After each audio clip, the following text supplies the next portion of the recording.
People say that when an old person suddenly disappears, they ran away, they got confused, they wandered off. But in our province, we say something else. We say they were claimed. My grandmother didn't vanish in the middle of the night. She didn't leave a note. She didn't cry for help. She was taken. And the worst part? She warned me it would happen. I just didn't listen. I grew up in a small barangay where the road ends before the forest begins, the kind of place where cell signal dies and stories stay alive. My grandmother raised me after my parents moved to the city. Everyone called her Lola Isang. To me, she was just Lola. She smelled like beetle leaves and old books.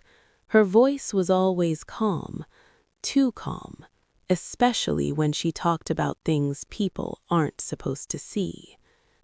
When I was a child, Lola would sit by the window at dusk, never after dark, never before sunset, and she would always say the same thing. When the cicadas go silent, don't answer anyone calling your name. I laughed back then. I thought it was just another superstition. But Lola never laughed when she said it. One night during the rainy season, I finally asked her why. She didn't answer right away. She just reached for my wrist.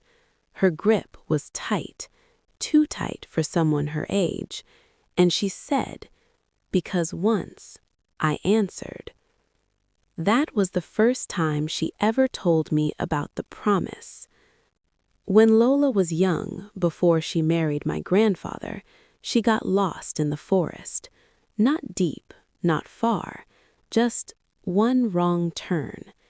She said the forest went quiet, no birds, no wind.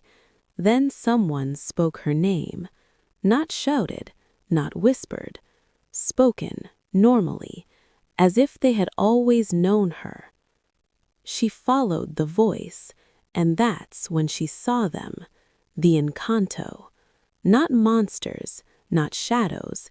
They looked like people, too perfect, too still. She said one of them smiled at her and said, "We will let you go, but someday you must return." She came home that day. She lived her life, but she never forgot. And when she told me this story, she ended it with a sentence I didn't understand until years later. They don't forget promises. That was the night I noticed something strange. The cicadas outside our house had gone completely silent. Lola stood up from her chair. She didn't look scared. She looked prepared. She whispered, "It's almost time." If you were me, would you have stopped her? Because I didn't, and that mistake changed everything. This was only the beginning. Before this video ends, there is something I haven't told you yet. When my grandmother disappeared, she didn't take everything with her. There was one thing she left behind, something that wasn't supposed to exist anymore. And the night I found it, the forest called my name again.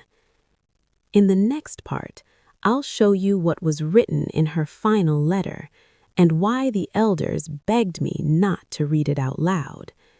Because once you hear the rest of this story, it may already be listening to you.